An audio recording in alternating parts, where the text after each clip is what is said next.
Praise lord madam, అందరికీ వందనాలు. ఆ దేవదేవుడు మళ్ళీ ఒకసారి మనందరం ఇలా కలుసుకుని ఏర్పాటు చేసినందుకు మరొకసారి ఆయనకు స్తుతులు వందనాలు చెల్లించుకుంటూ ఈ రోజు మూలవాక్యం అపోస్తలుడైన పౌలు హెబ్రీయులకు రాసిన పత్రిక 2వ అధ్యాయం 3వ వచనం. అపోస్తలుడైన పౌలు హెబ్రీయులకు రాసిన పత్రిక 2వ అధ్యాయం 3వ వచనం. ఇంత గొప్ప రక్షణను మనం నిర్లక్ష్యం చేసిన యెడల ఎలాగో తప్పించుకుందాము. ఇంత గొప్ప రక్షణను మనం నిర్లక్ష్యం చేసిన యెడల ఎలాగో తప్పించుకుందాము. అత్యంత ప్రేమబడిన మా తండ్రి, ఇంతవరకు క్షేమంగా కాపాడిన పరమేశ్వర స్తుతినైనా వందనాలు తండ్రి. దయగల మా ప్రభ, భయంకరమైన రోజుల్లో నాయన మేము నివసిస్తూ ఉన్నాం తండ్రి. అయినప్పటికీ తండ్రి, అతి భయంకరమైనటువంటి రోజుల్లో నోవహు కుటుంబాన్ని ఏ విధంగా రక్షించావో, యెహోషువ కుటుంబాన్ని ఏ విధంగా రక్షించావో తండ్రి, దయగల మా ప్రభ, అదే విధంగా మా కుటుంబాలు రక్షింపబడేటట్టు నాయన లోకమాల్యాన్ని మాకు అంటకుండా తండ్రి, నీ వైపు చూస్తూ విశ్వాసమునకు కత్తయు దాన్ని కొనసాగించుకోవడమని నీ వైపు చూస్తూ కొనసాగే భాగ్యం దయచేయండి. దయగల మా ప్రభ, ఈ జూమ్ మీటింగ్ ఏర్పాటు చేసిన మేడం గారిని, కుటుంబాన్ని బట్టి వందనాలు. వచ్చిన ప్రతి ఒక్కరి పని ఆత్మను కుమ్మరించండి. దయగల మా ప్రభ, అదే విధంగా దయమయ మరి అమెరికాలో తండ్రి, లాస్ ఏంజల్స్ లో ఎంతో ఘోర ప్రమాదాలు జరుగుతూ ఉన్నాయి తండ్రి. నాయన ఇవి సూచనలు మాత్రమే, ఇంకా భయంకరమైన దినాలు వస్తాయని చెప్పి నాయన హెచ్చరికలు వస్తున్నాయి తండ్రి. దయగల మా ప్రభ, మాకు కాదులే, మా వరకు కాదులే, మాకు రాదులే అని చెప్పి ఎవరు నిర్లక్ష్యంగా లేకుండా తండ్రి, నీ తీర్పు మీ గుమ్మం నుంచే బయలుదేరితే మీరేం చేయగలరని పేతురు గారు ప్రశ్నించినట్టుగా తండ్రి, నీతిమంతుల ద్వారం దగ్గరే ప్రారంభమైతే అని చెప్పినట్టుగా నేను వాక్యము తెలిసినటువంటి నాయన ఆ బిడ్డలకి తీర్పు అంత భయంకరంగా ఉన్నప్పుడు తండ్రి, దయగల మా ప్రభ, ఎంతో మంది ఎన్నో పాఠాలు నేర్చుకోవాల్సిన సమయంలో తండ్రి మేము నిర్లక్ష్యం కాకుండా ఉండే భాగ్యం దయచ్చు నాయన. చిన్న మంద భయపడకమని చెప్పు నాయన. చిన్న మందగా చేరిన మాపై నీ ఆత్మను కుమ్మరించండి. వినగల చెవి, గ్రహించగల మనసు, ఆచరించగల హృదయం ప్రతి ఒక్కరికి దయచేయండి నాయన. నన్ను మరుగుపరిచి ఆధ్యాత్మిక మర్మాలు వెల్లడి చేయటం నన్ను ఒక బోరుగా వాడుకున్న తండ్రి. కార్యారంభం కంటే కార్యాంతం మేలన్నావు తండ్రి. ఏ రకమైన ఇరుకు, ఇబ్బంది, ఆటంకం లేకుండా ఆయన కార్యాంతం నిన్ను బహుగా స్తుతించిన భాగ్యం దయచేయమని మా ప్రభువును నీ ప్రియ కుమారుడని యేసుక్రీస్తు వేడుకొంచున్నాం తండ్రి. ఆమేన్. ఈరోజు దేవుని చిత్రం అయితే హెబ్రీ రాసిన పత్రికలో 2వ అధ్యాయంలో 1 నుంచి 9 వచనాల వరకు దేవుని చిత్రం అయితే ధ్యానించుకుందాం. మరి ఈ వాక్యాన్ని ధ్యానించడానికి ముందు మనం ఫస్ట్ చాప్టర్ అంతా కూడా దేవదూతల కంటే యేసుక్రీస్తు ఏ విధంగా శ్రేష్ఠుడు అనే అంశాన్ని పౌలు గారు చాలా చక్కగా వర్ణించి చెప్పడం జరిగింది. నీవు నా కుమారుడు అని చెప్పి ఏ దేవదూతను చెప్పలేదు. దేవదూతలు తనకు సైన్యంగా, వాయువుగా, గాలిగా, ఏ రూపంలో అయినా సరే వాతాహరులుగా లేకపోతే యుద్ధం చేయటానికి కానీ ఏదైనా కూడా తన కుమారు నిమిత్తము ఉపయోగించుకోవటానికి ఉంది అని చెప్తూ ప్రపంచంలో ఆయన చేత నిర్మింపబడిన ఆయన సమస్తమును నిర్వహిస్తూ ఆయన సింహాసనం మీద కూర్చున్నాడు, తండ్రి సింహాసనంలో కూర్చున్నాడు అనే వాక్యాన్ని మనం ధ్యానించుకున్నాం. అదే విధంగా దావీదు రాసినటువంటి సంకీర్తన 110వ సంకీర్తనలో ఉన్నటువంటి ఆ అంశాన్ని కూడా మనం జ్ఞాపకం చేసుకున్నాం. ఆ అవసరమైతే ఆకాశాన్ని ఉత్తరీయం వలె నువ్వు మడిచివేయగలవు, నీకు మాత్రమే సాధ్యం అని. ఏ దేవదూత ఆ విధమైనటువంటి కార్యములు చేయలేవు అని చెప్పి పౌలు గారు ఎందుకు అంత ఇదిగా వర్ణించి నొక్కి చెప్పారు అంటే, మనం ధ్యానించుకున్నాం ఆల్రెడీ. అక్కడ ఉన్నటువంటి యూదులు ఆ క్రైస్తవ మార్గంలోకి వచ్చిన తర్వాత ఆ హింసలు, శ్రమలు ఓర్చుకోలేక మళ్ళీ తిరిగి బ్యాక్ టు ద పెవిలియన్ అని వెళ్ళిపోవటం. మరొకటి ఏంటంటే దేవదూతలను కూడా ఆరాధించాలి, యేసుక్రీస్తును పక్కన పెడదాం అని కొంతమంది, యేసుక్రీస్తుతో పాటు దేవదూతలు కూడా ఆరాధించాలి అనేవాళ్ళు. మరి ధర్మశాస్త్రాన్ని మనం ఏం చేద్దామని మీమాంస, ఏదేమైనా కూడా ఎస్కేపింగ్ నేచర్ తో వాళ్ళు వెనక్కి తిరిగి వెళ్ళిపోయే టైంలో వాళ్ళ మీద ఉన్నటువంటి అపారమైనటువంటి ప్రేమ, వాత్సల్యంతో పౌలు గారు ఎంతమంది ఎన్ని చెప్పినా ఈ రైటరు సందిగ్ధమే అని అన్నప్పటికీ పౌలు గారి పత్రికలు ధ్యానించడానికి స్టడీ బైబిల్స్, అదే క్రిటిసిజం బుక్స్, అనేక బుక్స్ చదివిన తర్వాత పౌలు గారి హృదయాన్ని అర్థం చేసుకున్న నాకు వ్యక్తిగతంగా ఈ పత్రిక పౌలు గారు మాత్రమే రాయగలరు. ఇంత ఆవేదన, ఇంత వాత్సల్యం యూదుల పట్ల పౌలు గారికి మాత్రమే ఉండగలదని చెప్పి నా వరకు నేను భావించాను. అదే విధంగా పౌలు గారు ఈ 2వ అధ్యాయంలో మనం చూసినట్టయితే ఇక్కడ నుండి 10వ అధ్యాయం వరకు 5 హెచ్చరికలు ఉంటాయి హెబ్రీ పత్రికలో. రెండో అధ్యాయం నుంచి 10వ అధ్యాయం వరకు 5 హెచ్చరికలు ఉంటాయి. ఈ రెండో అధ్యాయంలో మొదటి హెచ్చరిక ఉంటుంది. అదేంటంటే రెండో అధ్యాయం 1వ వచనం నుంచి 4వ వచనం వరకు ఉన్నదంతా కూడా మొదటి హెచ్చరిక. రెండో హెచ్చరిక 3వ అధ్యాయం 7వ వచనం నుంచి 19వ వచనం వరకు. తర్వాత మూడో హెచ్చరిక 6వ అధ్యాయం 7వ వచనం నుంచి 8వ వచనం వరకు. 4వ హెచ్చరిక 10వ అధ్యాయం 26 నుంచి 31వ వచనం వరకు. 5వ హెచ్చరిక 12వ అధ్యాయం 25వ వచనం నుంచి 29వ వచనం వరకు. ఆయా అధ్యాయాలు ధ్యానించేటప్పుడు ఆ హెచ్చరికల గురించి మళ్ళీ మనం ధ్యానించుకుందాం వివరంగా. ఈ 5 హెచ్చరికల సారాంశాన్ని మనం గమనించినట్లయితే ఈ 5 హెచ్చరికల్లో పౌలు గారు హెచ్చరిస్తున్నది ఏంటంటే భ్రష్టత్వంలో పడిపోకండి, భ్రష్టత్వంలో పడిపోకండి. భ్రష్టత్వం అనే మాటకి మరి ఇంగ్లీష్ లో వర్డ్ చూస్తే రిపోకెట్ అని ఉంది. అంటే యోగ్యమైనదిగా ఎంచబడిన వారు అయోగ్యమైన స్థితిలో పడిపోవటం, యోగ్యమైన జీవితం గడపడానికి వచ్చిన వారు అయోగ్యమైన స్థితిలో పడిపోవటం, యోగ్యులు అయోగ్యులుగా ఎంచబడే స్థాయికి వారిని వారు దిగజార్చుకోవటం. ఫర్ ఎగ్జాంపుల్ మనం ఇప్పుడు చూసినట్టయితే అక్కడ లాస్ ఏంజల్స్ లో గాని అక్కడ ఉన్నటువంటి వారు వాక్యం తెలిసిన వారు చాలా మంది ఉన్నారు. ఎందుకు ఆ శిక్ష అన్యులకు ముందు వేడు దేవుడు? వాక్యం తెలుసు, మా బాండ్ క్రిస్టియన్స్ అండి, మాకు బైబిల్ అంతా తెలుసండి, కానీ మేము ఆచరించం. వాళ్ళు ఏమన్నారు? ఆ జాన్వరి 5th దేవుడిని జీరో చేశాం, దేవుడు లేని పట్టణం అని చెప్పి ప్రకటించుకున్నారు కదా. మరి దేవుడు లేని పట్టణం ఎలా ఉంటుందో దేవుడు చూపించాడు. అదే విధంగా టైటానిక్ షిప్ విషయంలో కూడా దేవుడు కూడా దీన్ని ముంచలేడు అన్నాడు. దేవుడు జోక్యం చేసుకుంటే ఎవరి జీవితం ఎలా ఉంటుందో దేవుడు చూపిస్తాడు. అందుకనే పౌలు గారు అంటున్నారు భ్రష్టత్వంలో పడిపోవద్దు. భ్రష్టత్వంలో పడిపోవద్దు అన్న మాటకి మనం ఇంకా విస్తృతంగా అర్థం చూడాలంటే ఆయన వెల్లడి చేసిన సువార్తను విని గ్రహించి అర్థం చేసుకుని మేము ఆచరిస్తామని బాప్తిస్మం తీసుకుని 10 మంది ఎదురుగా నేను క్రైస్తవుడుగా కొనసాగుతానని చెప్పి తరువాత ఆ సువార్తను నిర్లక్ష్యం చేసి దేవుడికి దూరంగా జరిగిపోవటం అనేది భ్రష్టత్వం.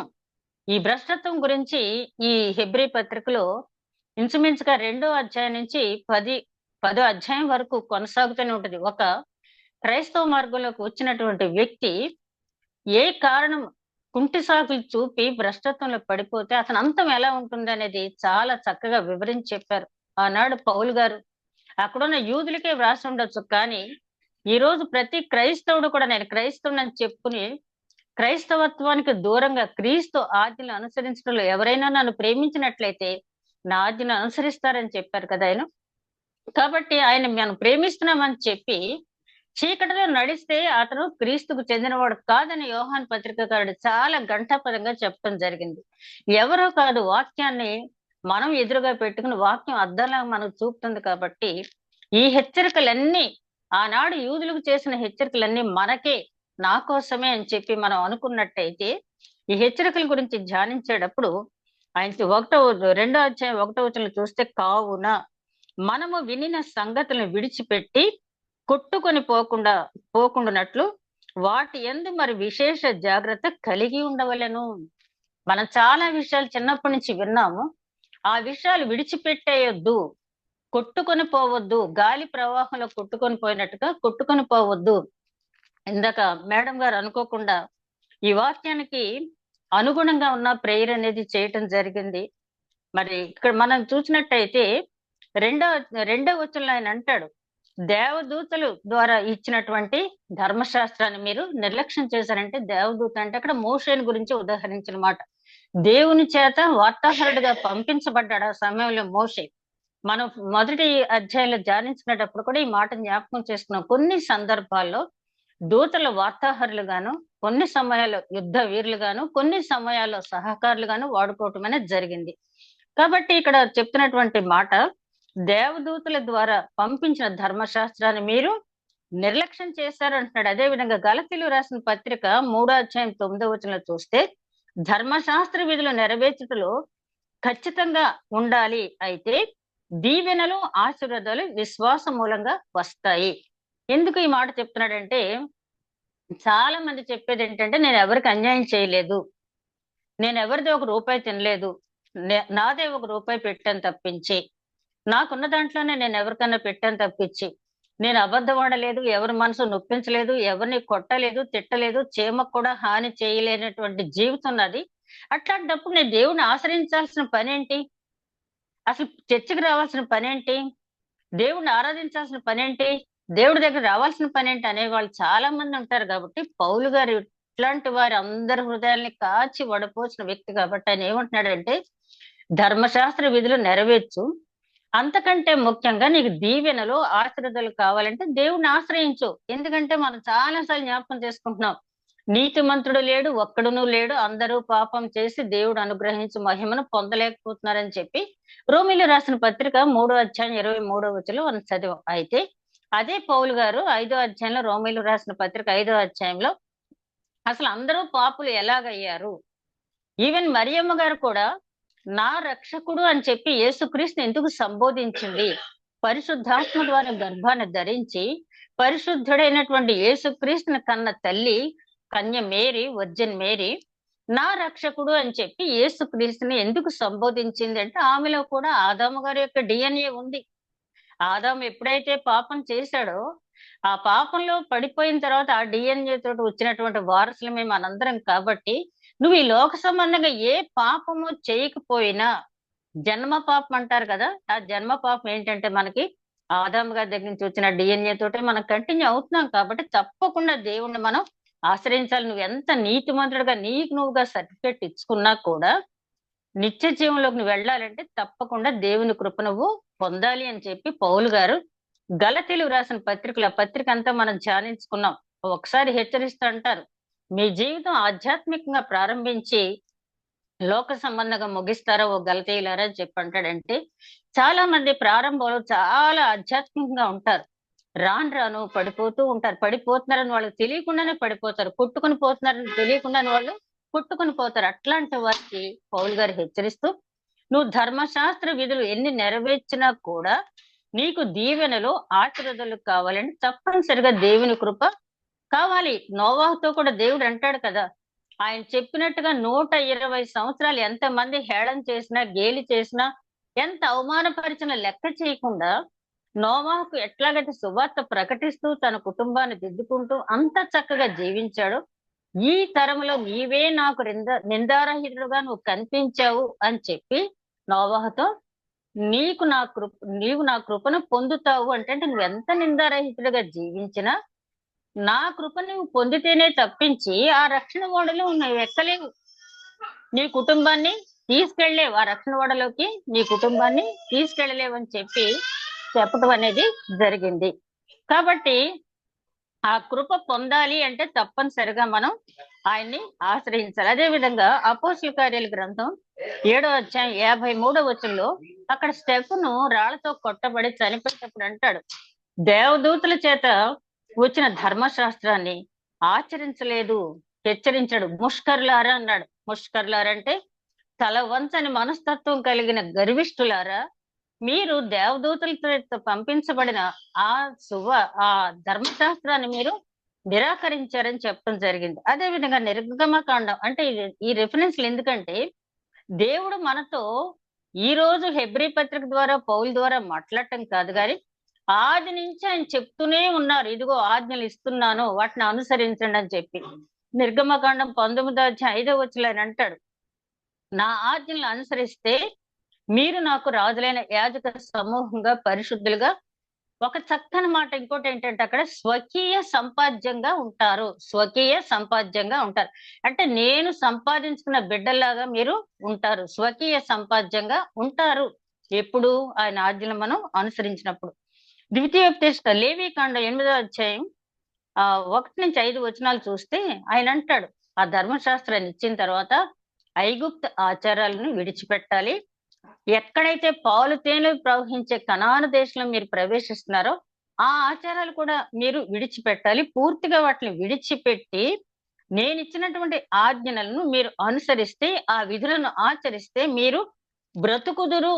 మీరు బ్రతుకుదురు అంటే కనానులో ఉన్నటువంటి ఆ 7 జాతుల వారు బ్రతకలేదా, ఇక్కడ బ్రతుకుదురు అంటే ఏంటన్నమాట, నిత్య జీవం పొందుతారు, శాశ్వతమైన జీవితం మీరు పొందుతారని చెప్పి ఆనాడే ఆయన వాళ్ళతో ఇశ్రాయేలీయులతో చెప్పడం జరిగింది. అదే విధంగా మనందరికీ తెలిసిందే, ద్వితీయోపదేశకాండం 6వ అధ్యాయం 3వ వచనం నుంచి, ఓయి ఇశ్రాయేలు వినుమని చెప్పి, నీ పిల్లలకు నువ్వు ఏ విధంగా బోధించాలి, నీ గడపల మీద, నీ ద్వార బంధాల మీద నా ఆజ్ఞను ఏ విధంగా రాయాలి అని చెప్పి ఆయన అక్కడ బోధించడం అనేది జరిగింది. తర్వాత ద్వితీయోపదేశకాండం లేవి కాండంలో అదే విధంగా ద్వితీయోపదేశకాండం 32వ అధ్యాయం 43 నుంచి 47వ వచనం వరకు చూస్తే, ఆ 32వ అధ్యాయం మీకు సమయం ఉన్నప్పుడు చూడండి. ద్వితీయోపదేశకాండం 32వ అధ్యాయం అంతా కూడా మోషే కీర్తన రూపంలో ఇశ్రాయేలీయులకి ధర్మశాస్త్ర విధుల్ని పాటగా వినిపించినటువంటి సందర్భం.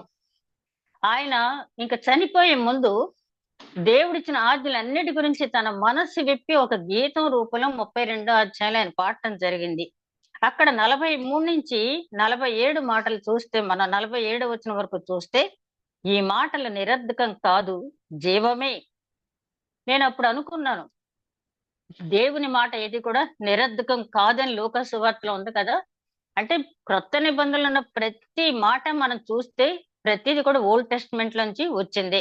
మోషే గారు దేవుడు చెప్పిన మాటలన్నీ చెప్పేసి, ఓయి ఇశ్రాయేలు, ఇది నువ్వు ఆచరించావనుకో నిరర్ధకం కాదు, అంటే నిరుపయోగం కాదు, ఉపయోగం లేనిది కాదు, ఇది జీవమే, ఇది నేను బ్రతికిస్తుంది, శాశ్వత జీవం ఇస్తుందని చెప్పి అక్కడ మోషే గారు చెప్పడం జరిగింది.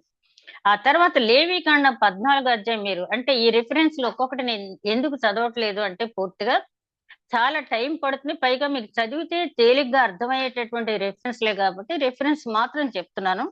లేవి కాండం 14వ అధ్యాయం 26వ వచనం నుంచి 29వ వచనం వరకు చూస్తే, మనం ఆయన ఇచ్చిన ఆజ్ఞలు గనక అనుసరించకపోతే ఏ రకాల వ్యాధులకు గురవుతాం, మన పంటలు ఏ రకంగా పోతాయి, మన పశువులు ఏ రకంగా క్షీణిస్తాయి, మనం ఏ రకంగా దెబ్బతింటాం అన్న శిక్షలు క్లియర్ కట్ గా అక్కడ వివరించడం అనేది జరిగింది. ఇన్ని చెప్పినా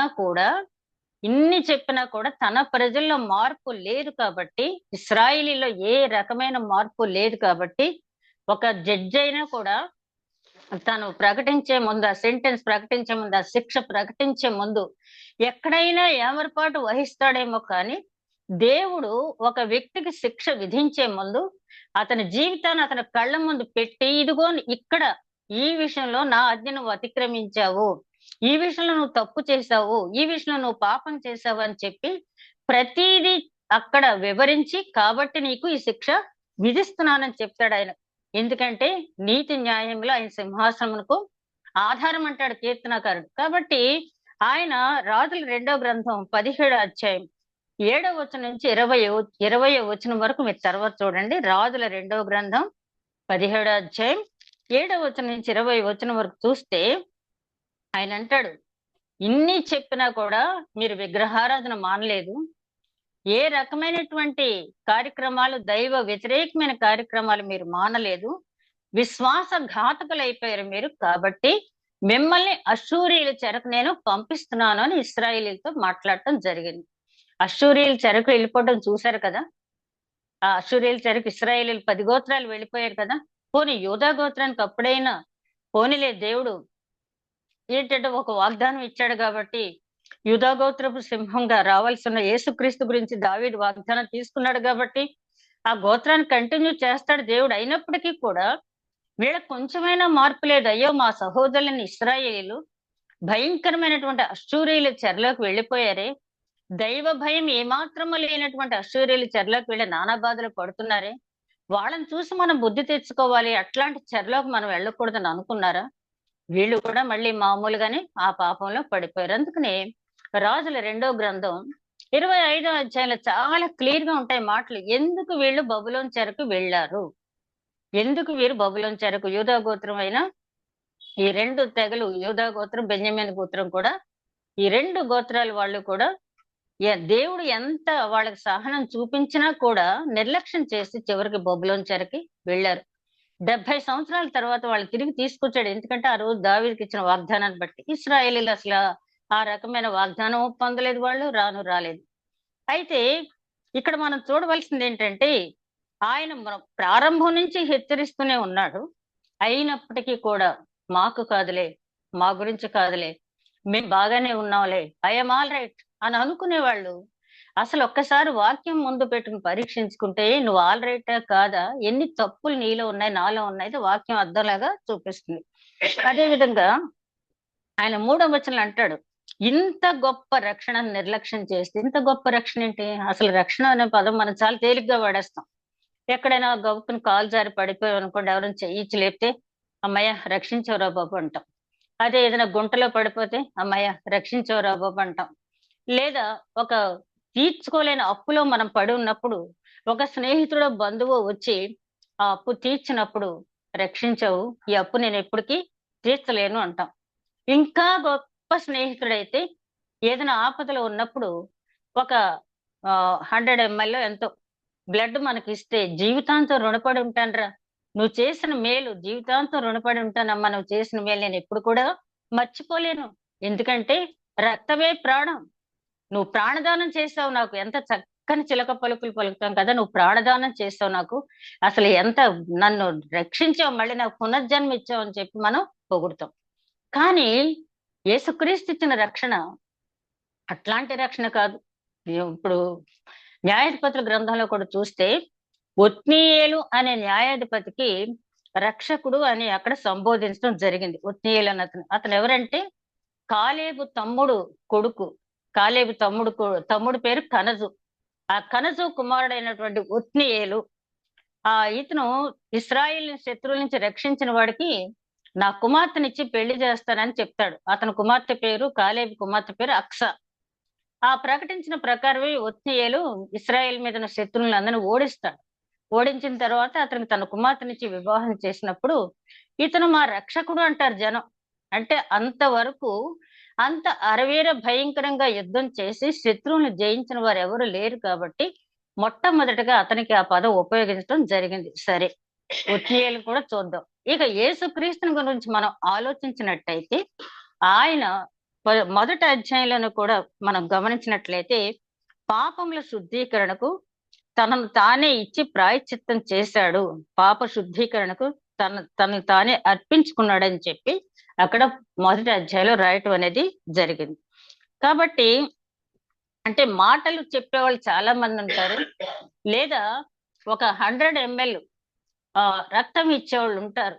కానీ పవిత్రమైన, నిందారహితమైన, పరిశుద్ధుడైన, కల్మషం లేనటువంటి ఒక వ్యక్తి అయోగ్యులమైన మన కోసం తన రక్తాన్ని చిందించడమే కాకుండా మన కోసం ముళ్ళ కిరీటం భరించి మేకులతో తన దేహాన్ని కొట్టబడి అవమానాలు పడి ఇన్ని చేసి మనం చేసిన పాపానికి శుద్ధీకరణ చేసి, అంత మాత్రమే కాకుండా అప్పటి వరకు అపవాది మనల్ని దేని నిమిత్తం భయపెడుతూ ఉందో ఆ మరణాన్ని సిలువలో జయించి, ఓ మరణమా నీ ముల్లెక్కడ, ఓ మరణమా నీ విజయం ఎక్కడని చెప్పి సాతానుని బంధించి తీసుకొచ్చి ఆ మరణ భయం అనేది లేకుండా ఉండే గొప్ప రక్షణ మనకి అనుగ్రహించాడు. సో గ్రేట్ సాల్వేషన్ అని చెప్పి అక్కడ ఉదాహరించడం జరిగింది. హెబ్రీలు రాసిన గ్రంథంలో 2వ అధ్యాయంలో 3వ వచనం మనం గమనించినట్టయితే ఇంగ్లీష్ వెర్షన్ చూస్తే అక్కడ ఆయన రాసింది, how shall we escape if we neglect so great salvation. మనం ఎలా తప్పించుకుంటాము? If we neglect so great, so అంటే ఇంకా అది కంపారిటివ్ డిగ్రీలో సో గ్రేట్ అనేది ఇది పాజిటివ్ డిగ్రీ. అంటే ఇక ఇంతకంటే మించిన రక్షణ అనేది లేదు. అంత గొప్ప సాల్వేషన్ దేవుడు మనకి ఇచ్చినప్పుడు ఎట్లా నిర్లక్ష్యం చేస్తాము? చెయ్యొద్దు అనుకుంటావు. అయ్యో, ఆ గుడ్ ఫ్రైడే వచ్చిన తగ్గించే లెంటన్ డేస్ లో ఏ పాపం ఎరుగుని ఓ పావనమూర్తి అని పాడుతూ కళ్ళతో నీళ్లు కార్చేస్తాం. నా కోసం ముళ్ళ కిరీటం భరించావా? నేను చేసిన పాపాలకి, నా తప్పుడు ఆలోచనలకి నువ్వు ముళ్ళ కిరీటం భరించి, అబ్బో ఎన్నెన్నో మెసేజ్లు వింటాము, కళ్ళ నీళ్లు కారుస్తాం. కానీ ఆయన కోరుకుంటున్నది అది కాదు.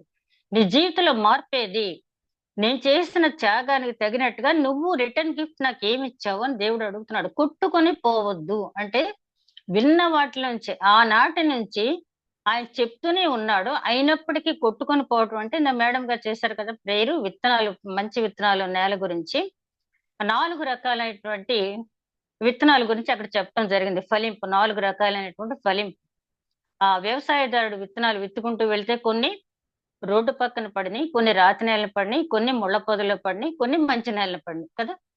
ఆ రోడ్డు పక్కన పడినవి ఏంటంటే, చాలా మంది అంటారు అదే, విన్నావాదంటే ఆ చెవిని నీ చెవిని వదిలేస్తానండి అంటారు. ఆ చెవిని విని ఈ చెవిని వదిలేసే వాళ్ళే ఆ రోడ్డు పక్క కొట్టుకుపోయే విత్తనాలు లాంటి వాళ్ళు. అంటే లోకంలో సంగతులు అన్నీ వింటారు, దాంతో పాటు ఈ దేవుని సువార్తను కూడా, అమూల్యమైన సువార్తను, శ్రేష్టమైన సువార్తను కూడా వింటారు.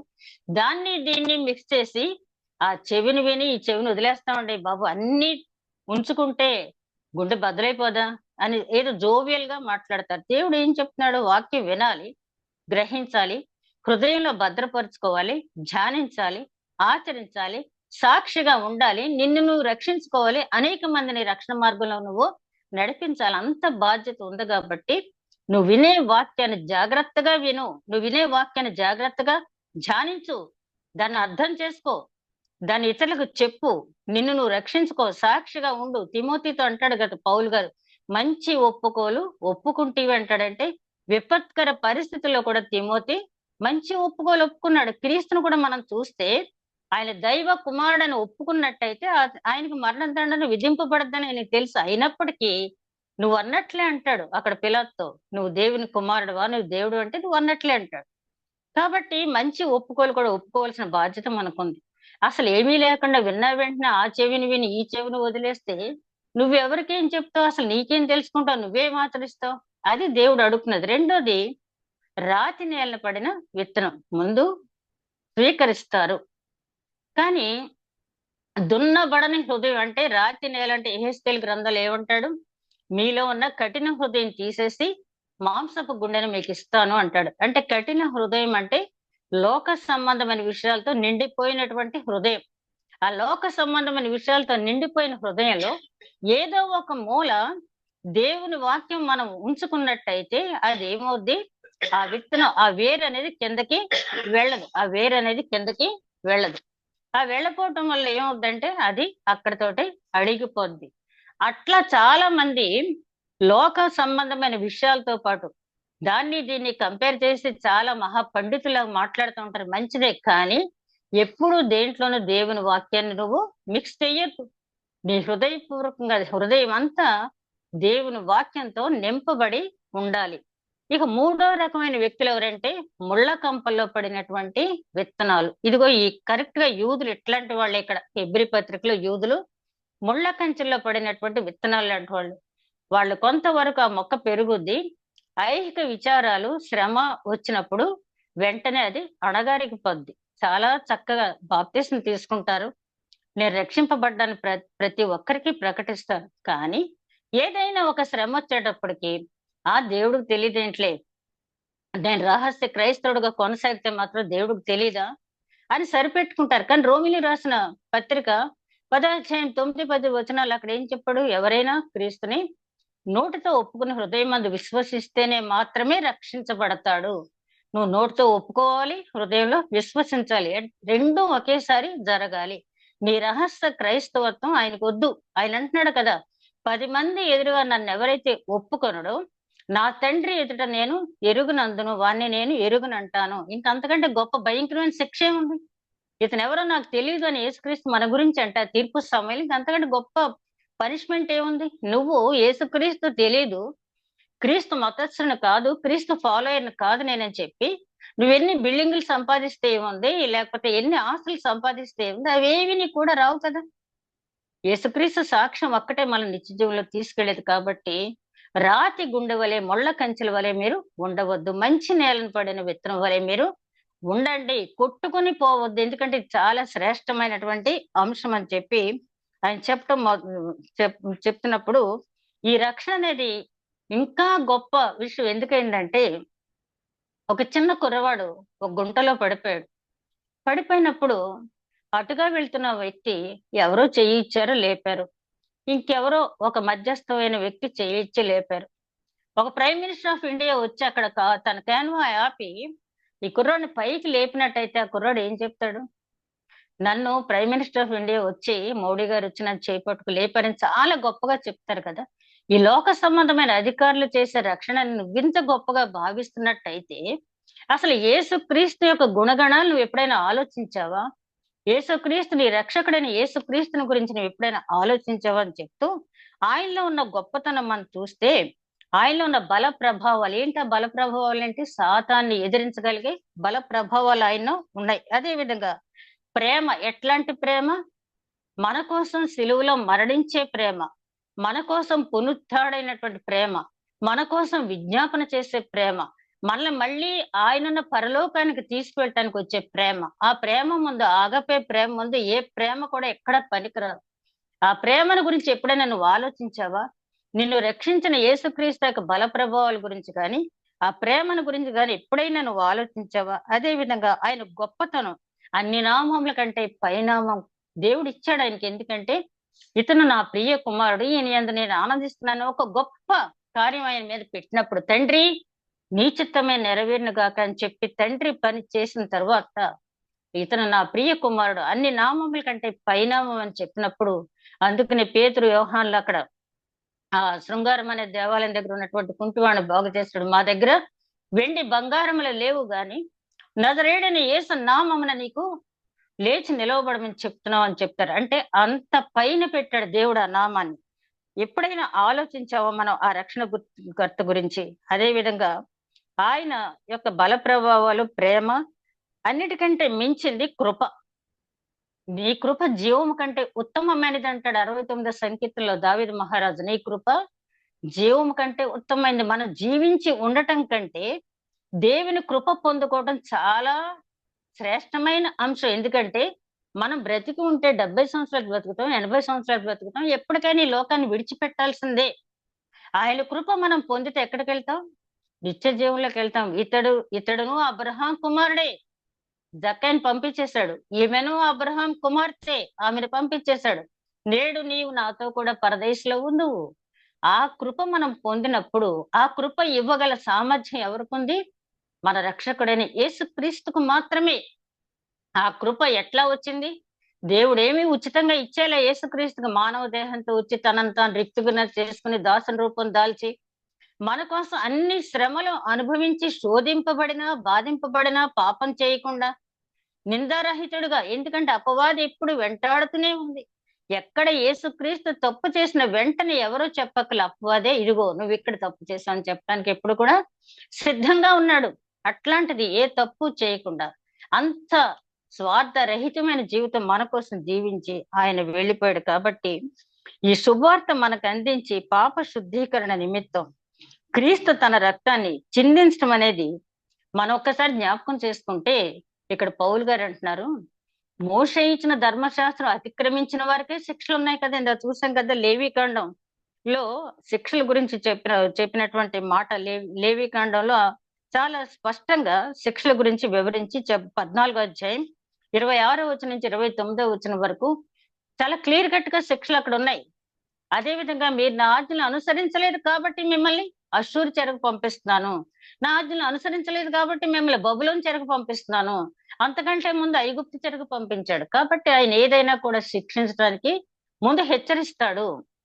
ఆ హెచ్చరిక తీసుకునేటప్పుడు మనం ముందు గమనించాల్సింది ఏంటంటే ఆయన కోపాన్ని కాదు, ఆయన ప్రేమని, ఆయన వాత్సల్యాన్ని. విలాప గ్రంథకర్త అంటాడు కదా, నిత్యము నీకు నా పట్ల పుట్టుతున్న వాత్సల్యతను బట్టి నేను ఇంకా నిర్మూలింపబడక ఉన్నాను అని చెప్పి.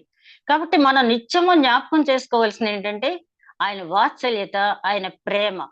అర్థం చేసుకున్నట్టయితే ఆయన కృప మనం పొందగలం. కాబట్టి ఇక్కడ పౌలు గారు అంటున్నారు, మోషే ఇచ్చిన ధర్మశాస్త్రాన్ని అతిక్రమించే వారికి అంత శిక్ష ఉన్నప్పుడు యేసుక్రీస్తు తానే చూపించినటువంటి ఈ సువార్తను మీరు నిర్లక్ష్యం చేస్తే ఇంకెంత కఠినమైన శిక్ష ఉంటుందో ఆలోచించండి అని చెప్పి ఆయన మనకి వదిలిపెడుతున్నారు ఆ చాయిస్. మీరు శిక్ష కోరుకుంటున్నారా, కృప కోరుకుంటున్నారా, మీరే ఆలోచించుకోండి అని చెప్పడం అనేది జరిగింది. అదే విధంగా ఇక్కడ నిర్లక్ష్యం చేసిన వారిని శిక్ష పడింది. అలాగే ఈ రక్షణ నిర్లక్ష్యం చేసే వారికి ఇంకా గొప్ప శిక్ష పడుతుందని చెప్పి, నిర్లక్ష్యం చేసే వారిని మనం చూసినప్పుడు వాళ్ళు ఏదో తప్పు చేశారు. ఇప్పుడు ఒకవేళ అనుకుంటా చాలా మంది అంటారు, అక్కడ ఏదో లాస్ ఏంజల్స్ లో ఏదో జరిగింది, వాళ్ళు ఏదో పాపం చేశారు, దేవుడు లేని పట్టణం ఉన్నారంట, దైవ వ్యతిరేక జీవితం జీవించారంట, భోగుల ఆలస్యమైన జీవితం జీవించారు. అబ్బో మనం చెప్పమంటే ఎన్ని కారణాలు చెప్తాము. యూట్యూబ్ లో మెసేజెస్ వరుసగా వచ్చేస్తున్నాయి. ఏంటంటే అదిగో లాస్ ఏంజల్స్ లో మంటలు, ఎందుకంటే వాళ్ళు ఈ రకమైన జీవితం జీవించారు, ఆ రకమైన జీవితం. What about you? మనల్ని అందరి గురించి మనం చెప్తున్నాం.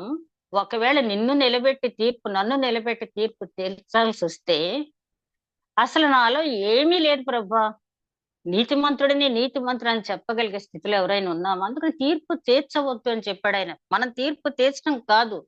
సామెతల గ్రంథకర్త అంటాడు ఏంటంటే, బుద్ధి లేని వాడిని దండిస్తేనంట నీతిమంతుడు తన మార్గాన్ని దిద్దుకుంటాడంట. అంటే క్లాస్ లో బాగా అల్లరి చేసేవాడిని ఒకటి తగిలించాం అనుకోండి, మిగిలిన వాళ్ళంతా సెటరేట్ అయిపోతారు ఆ దెబ్బ మనం. అలా కాకుండా నన్ను కొట్టర్లే టీచర్ గారని ఎవరైనా చెలరైపోతే ఇంకా కాస్త గట్టిగా దెబ్బలు పడతాయి. పేతురు గారు అంటారు కదా, ప్రభువా ఇవన్నీ మాకు ఒక్కళ్ళకే చెప్తున్నావా, నువ్వు మిగిలిన వాళ్ళకు కూడా చెప్తున్నావు అంటే, ఆయన అంటాడు తెలిసి తప్పులు చేసిన వాళ్ళకి ఎక్కువ దెబ్బలు పడతాయని చెప్పి. కాబట్టి వాక్యం మనకు తెలుసు, దేవుడు చక్కగా సువార్త మనకి అందించాడు, ఆ నిర్లక్ష్యం చెయ్యొద్దు అని చెప్పి పౌలు గారు ఇక్కడ హెచ్చరిస్తూ ఉన్నారు. అదే విధంగా ప్రభు అసలు సువార్త ఎప్పుడు ప్రారంభించాడు? ప్రభు సువార్త ప్రారంభించాడని చెప్తున్నాం కదా. మనం ఒకసారి గట్టిగా ఆలోచిస్తే ప్రభు సువార్త ఎక్కడ ప్రారంభించాడంటే ఆదికాండం 2వ అధ్యాయం 17వ వచనంలో ఆయన అంటాడు ఏంటంటే, ఇక్కడున్న వృక్ష ఫలాలన్నీ మీరు తినవచ్చు, ఈ మంచి చెడ్డలు తెలియజేసే పండు ఎప్పుడైతే తిన్నారో మీరు చచ్చెదరు, మరణించెదరని చెప్పి, అదే సువార్త. మీరు నేను చెప్పినట్టు నా ఆజ్ఞను వింటే మీరు బ్రతుకుతారు, నా ఆజ్ఞను అతిక్రమిస్తే మీరు మరణిస్తారు, చచ్చెదరని చాలా స్పష్టంగా చెప్పాడు. అదే మొట్టమొదటి సువార్త, దేవుడు ప్రకటించినటువంటి సువార్త, అక్కడ ప్రారంభమైన సువార్త. ఆ వెంటనే తయారైపోయాడు అపవాది. ఆ వెంటనే తయారైపోయి 3వ అధ్యాయం 4వ వచనంలో ఏమన్నాడు? మీరు చావనే చావరు. చూసారా ఎంత క్వైట్ ఆపోజిట్ గా, మీరు చావనే చావరు. ఇక అప్పుడు దేవుడు చూశాడు, ఆదాం పాపంలో పడిపోయాడు, ఆదాముని చెయ్యొద్దన్న పని చేశాడు, సాతాను ఆదామును ఓడించాడు. ఏం చెయ్యాలి? ఆదామును వదిలేద్దామా? అక్కడే ఆదికాండంలో అదే 3వ అధ్యాయం 15వ వచనంలో రక్షణ ప్రణాళికని సిద్ధం చేస్తాడు. అక్కడ నీకును స్త్రీ సంతానానికి వైరం కలుగుద్ది, ఇది ప్రవచనంతో కూడినటువంటి హెచ్చరిక, రక్షణ ప్రణాళిక.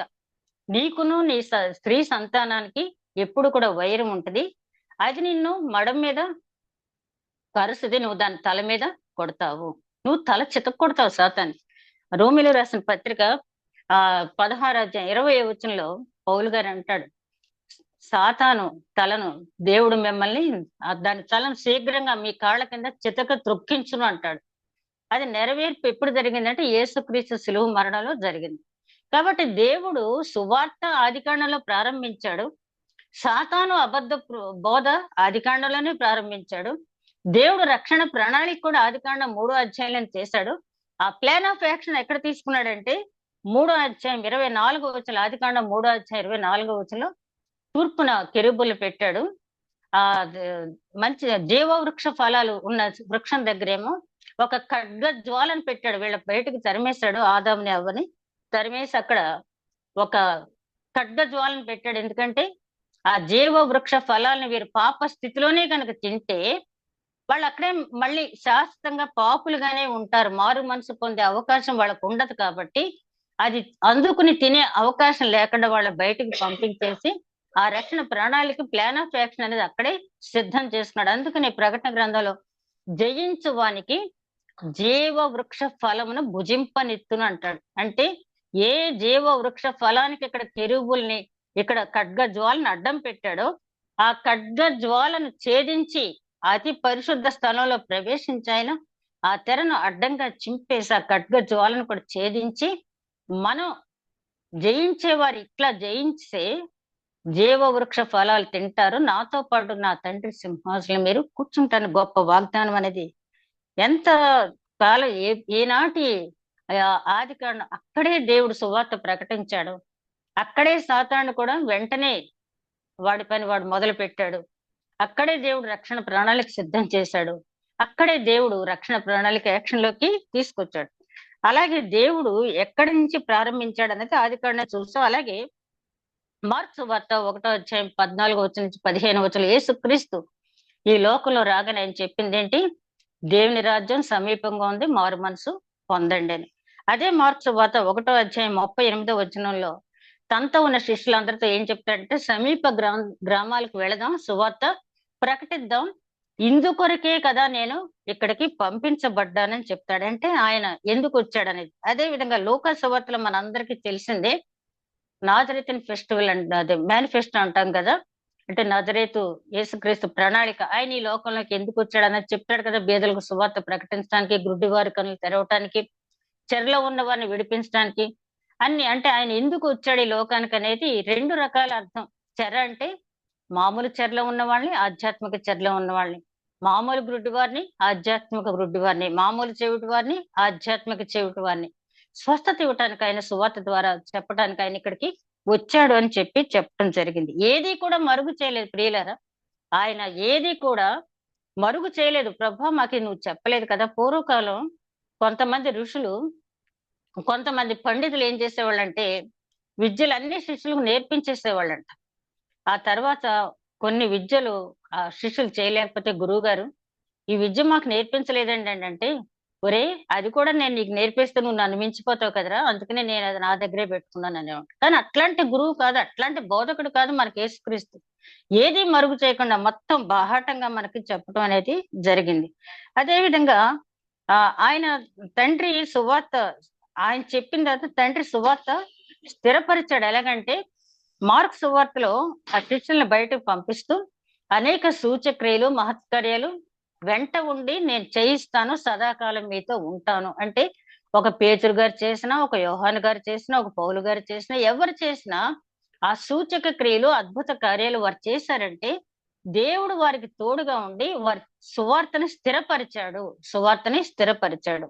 ఆ తర్వాత మనం గమనించినట్లయితే మార్క్స్ సువార్త 16వ అధ్యాయం 19వ వచనం నుంచి 20వ వచనం వరకు కూడా చూస్తే ఆయన అంటాడు, తండ్రి కుమార పరిశుద్ధాత్మ పేర బాప్తిస్మం ఇవ్వండి, నమ్మిన వారు రక్షింపబడతారు, నమ్మని వారికి శిక్ష పడుతుంది. అదే విధంగా లూకా సువార్త 24వ అధ్యాయం చివరి వచనాల్లో చూస్తే మారు మనసు నిమిత్తము, పాప క్షమాపణ నిమిత్తం మీరు ప్రకటించండి అని చెప్పడం జరుగుతుంది.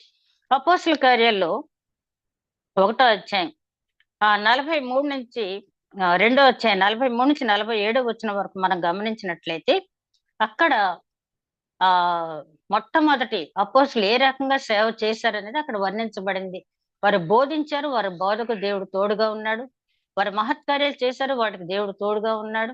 రొట్టె విరుచుట యందు, అదే విధంగా సమాజ మందిరంలో కూడుకోవటంలోను అన్నిట్లోనూ కూడా వాళ్ళు ముందంజలో ఉన్నారు. అంటే దేవుడు వారికి తోడుగా ఉన్నాడు. పాత నిబంధన నుంచి మనం గమనించినట్లయితే యోసేపుని గురించి, సమూయేలు గురించి చెప్పినప్పుడు దేవుడు అతనికి తోడై ఉన్నందున వర్ధిల్లుచుండెను అని ఉంటుంది. అదే ఇక్కడ కొత్త నిబంధనలో కూడా మనం చూస్తాం. అక్కడ యెహోవా అనే మాట ఉపయోగిస్తే అక్కడ యేసుక్రీస్తు అనే మాట ఉపయోగించడం అనేది మనం చూస్తాం. అదే విధంగా ఇక్కడ మనం చూసినప్పుడు తండ్రి సువార్త స్థిరపరిచాడు. మార్కు సువార్తలో మనం చూసాం కదా, చివరికి పౌలు గారు అంటారు, ఈ సువార్తను స్థిరపరచటానికి త్రిత్వం అంతా పనిచేస్తుంది. ఎక్కడ చూస్తాం ఇదంటే మత్తయి సువార్త 3వ అధ్యాయం 17-16 చూస్తే అక్కడ యేసుక్రీస్తు బాప్తీసం తీసుకోవటానికి వచ్చినప్పుడు బాప్తీసం తీసుకునేదేమో యేసుక్రీస్తు. తండ్రి ఏం చేస్తున్నాడు, ఇతడు నా ప్రియ కుమారుడు, ఈయన యందు నేను ఆనందిస్తున్నాను. ఆయన పని ఆయన చేసేసాడు. కుమారుడు గురించి ఇచ్చే సాక్ష్యం ప్రపంచానికి ఇచ్చేశాడు. యేసుక్రీస్తు ఆ బాప్తీసం తీసుకున్నాడు. పరిశుద్ధాత్ముడు చేసిన పని ఏంటంటే పావురం రూపంలో అక్కడికి రావటం అనేది జరిగింది. ఎందుకు పావురం రూపంలో రావటం జరిగిందంటే అక్కడ బాప్తీసం ఇచ్చి యోహానుతో ఏమంటాడంటే, నువ్వు ఎవరికి బాప్తీసం ఇచ్చినప్పుడు పావురం రూపంలో పరిశుద్ధాత్మ దిగి చూస్తావు, అతనే అభిషిక్తుడు, ఆయనే యేసుక్రీస్తు అని చెప్తాడు బాప్తీసం ఇచ్చే యోహానుకి. ఎందుకంటే ప్రకటించాలి కదా బాప్తీసం ఇచ్చే యోహాను. అదే మాటను చెప్తాడు వచ్చిన పరిశీలతో, శాస్త్రులతో. కాబట్టి ఈ సువార్తను స్థిరపరచడానికి తండ్రి, కుమారుడు, పరిశుద్ధాత్ముడు కూడా శ్రమ పడ్డారు అది స్థిరపరచడానికి. కాబట్టి ఇంత గొప్ప రక్షణను మీరు ఎట్లా నిర్లక్ష్యం చేస్తారు? అంత మాత్రమే కాకుండా మనకి అనేక రకాలైన కృపావరాలను ఇవ్వటం జరిగింది. రోమిలి రాసిన పత్రిక 12వ అధ్యాయం 6వ వచనం నుంచి చూస్తే కృపావరంలో నానా విధములని చెప్పి, ఒకరికి ప్రార్థన చేసే శక్తి, ఒకరు పాటలు పాడే శక్తి, ఒకరు ప్రవచించే శక్తి, ఇలా రకరకాలైన కృపావరాలు ఇవ్వబడినాయని చెప్పి.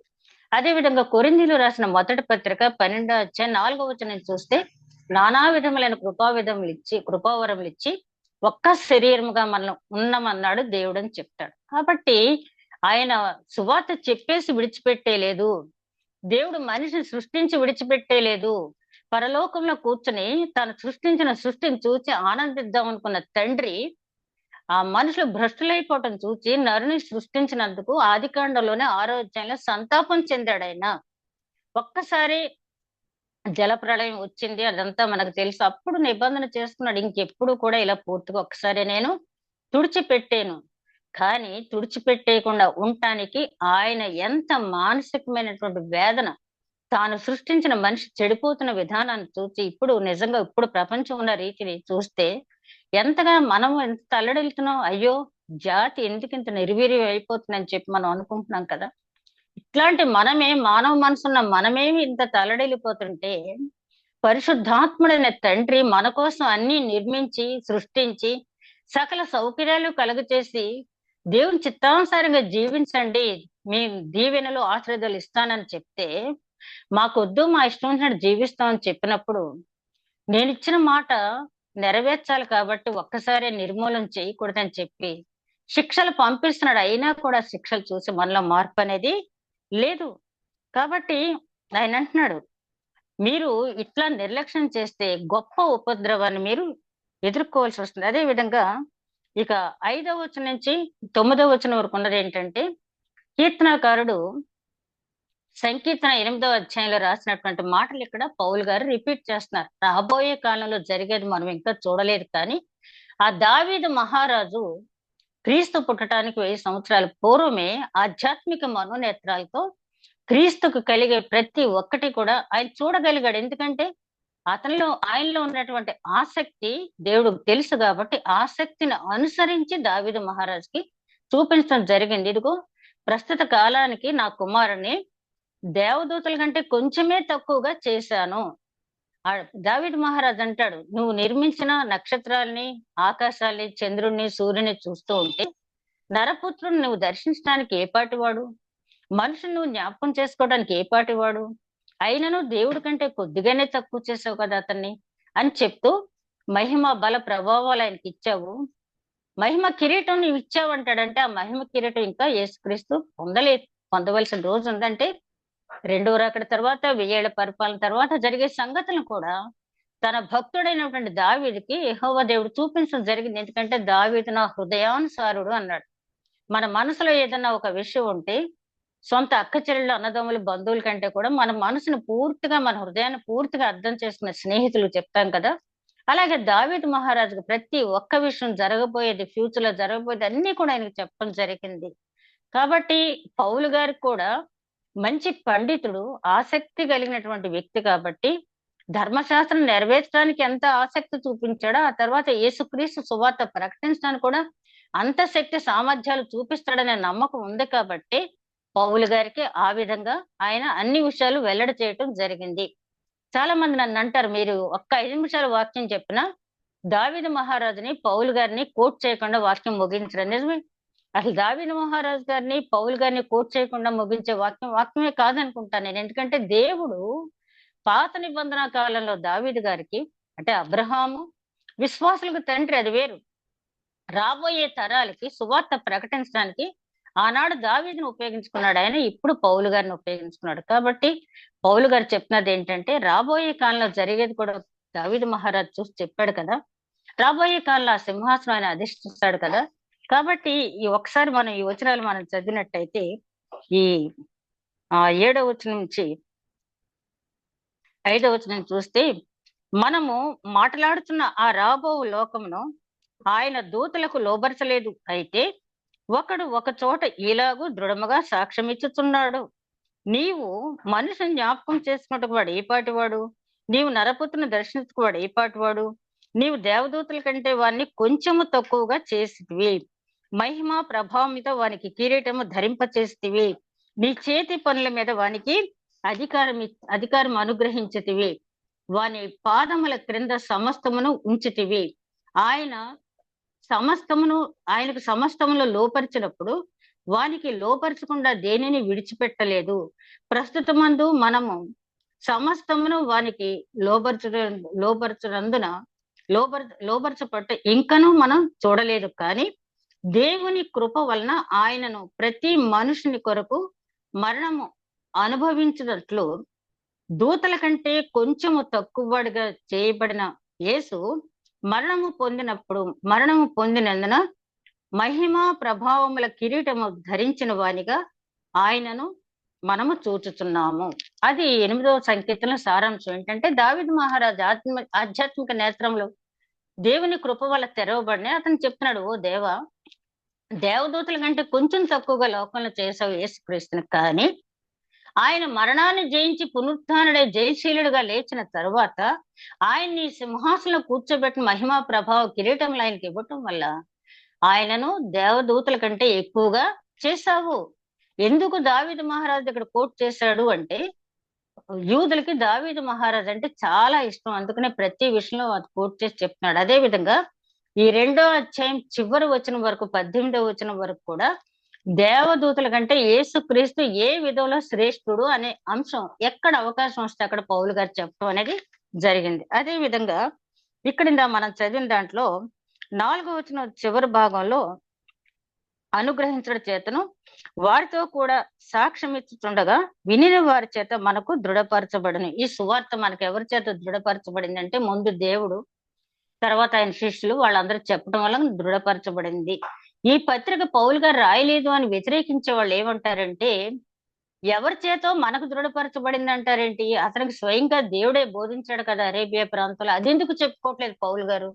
నిజంగా పౌలు గారు ఈ పత్రిక రాస్తే ఆ మాటను చెప్పాలి కదా అంటారు. కానీ పౌలు గారి ఉద్దేశం ఏంటంటే, నాకు అరేబియా ప్రాంతంలో ఆ పెట్రాస్ తీరంలో నాకు ఉపదేశించాడు, దేవుడు ముఖతః నేను ఈ విద్యను పొందాను అని చెప్పుకోవటానికి రాయలేదు ఈ పత్రిక.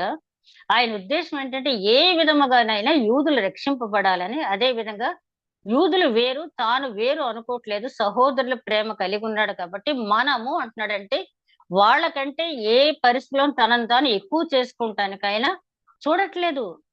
స్నేహితుడే అన్నాడు యేసుక్రీస్తు ఇస్కరియోతు యూదాని.